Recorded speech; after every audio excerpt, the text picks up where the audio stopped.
Bună ziua! Bine ați venit în bucătăria mea!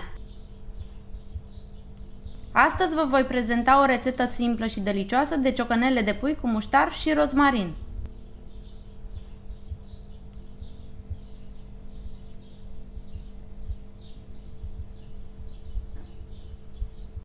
Pentru preparare ne trebuie 6 ciocănele de pui curățate bine și spălate, o lingură cu muștar, jumătate de linguriță cu rozmarin uscat, jumătate de linguriță cu sare, jumătate de linguriță cu piper și 2 linguri cu ulei.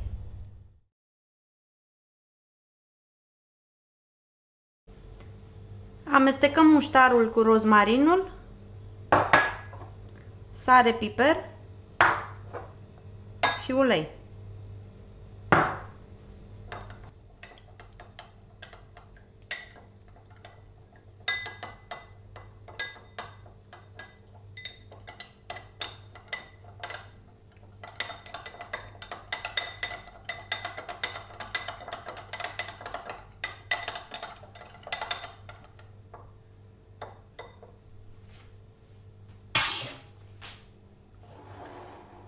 Pentru început, ungem fiecare ciocănel de pui cu amestecul delicios format din muștarul aromat, piperul și sarea care dau savoare, rozmarinul aromatic și uleiul care va oferi o crustă frumoasă.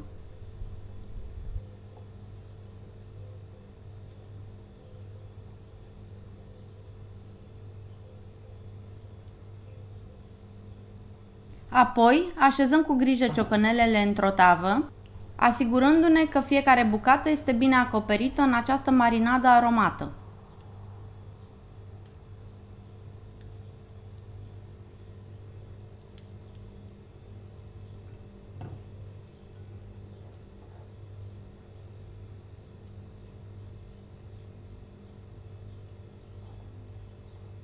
Acoperim tava cu folie alimentară.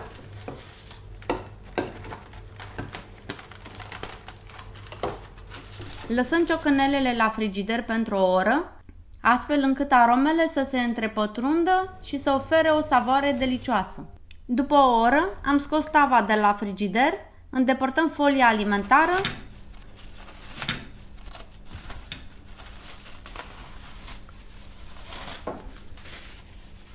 și punem tava la cuptorul preîncălzit la 190 de grade.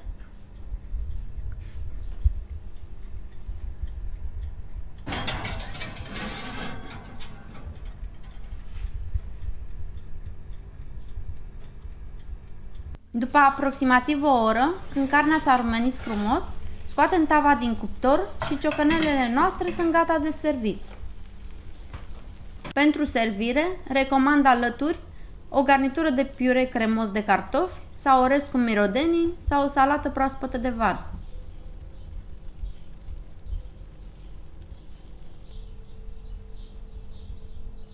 Vă mulțumesc că ați urmărit rețeta de azi. Dacă v-a plăcut, vă invit să vă abonați la canalul meu și să dați like rețetelor care vă plac. Pentru dumneavoastră este gratuit, dar pentru mine înseamnă foarte mult. Vă doresc o zi minunată!